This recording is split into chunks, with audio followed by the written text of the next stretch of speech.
নমস্কার বন্ধুরা, কেমন আছেন সবাই? আশা করি সকলে খুব ভালো আছেন। লাড্ডু গোপাল লাইভ চ্যানেলে নতুন ব্লগ নিয়ে চলে এসেছি।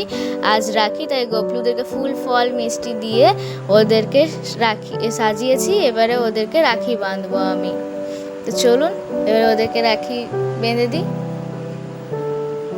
এবারে আমি গোপলুদেরকে রাখি বাঁধছি। গোপলুদেরকে জন্য ডোরেমন রাখি কিনে নিয়ে এসেছি, ওগুলোই ওদেরকে বাঁধছি। দুই গোপলুকে আগে বেঁধে দেবো, তারপর গণেশ দাদাকেও রাখি বাঁধবো। এটা হচ্ছে আমাদের গোপলু, আর এটা আমার মা বাড়ির গোপলু। ওকে এবারে বেঁধে দিই। দুজনকার জন্য ডোরেমন রাখি নিয়ে এসেছি। ওদেরকে এবার চকলেটও দিয়ে দিলাম, একটু টিপ পরিয়ে দিলাম। এবারে গণেশ দাদাকে রাখি বেঁধে নেব। মা ওইদিকে এবারে গোপলুদের জন্য লুচিও বানাচ্ছে। চলুন দেখে নিই লুচি বানানো হয়েছে কিনা।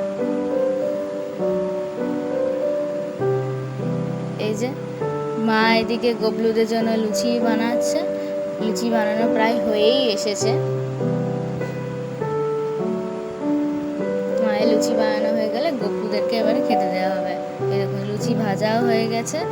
আজ গোপলুদের জন্য শুধু লুচি নয়, লুচির সাথে আজকে অনেক কিছু বানানোও হয়েছে। লুচির সাথে আজকে আলুর দম, এই দেখুন আলুর দম বানানো হয়েছে। আর এই যে বোঁদে, এই আলুর দম লুচি বোঁদে এবারে গোপলুদেরকে আমরা খেতে দেবো। মা গোপলুদেরকে খেতে দিয়েছে, গোপলুরা এবারে খেয়ে নিই। তো বন্ধুরা, আজকের ব্লগটা এখানে শেষ করছি। চ্যানেলটিকে লাইক, শেয়ার অ্যান্ড সাবস্ক্রাইব করতে কিন্তু ভুলবেন না। আর ভিডিওটি যদি ভালো লাগে অবশ্যই কমেন্ট করে জানাবেন।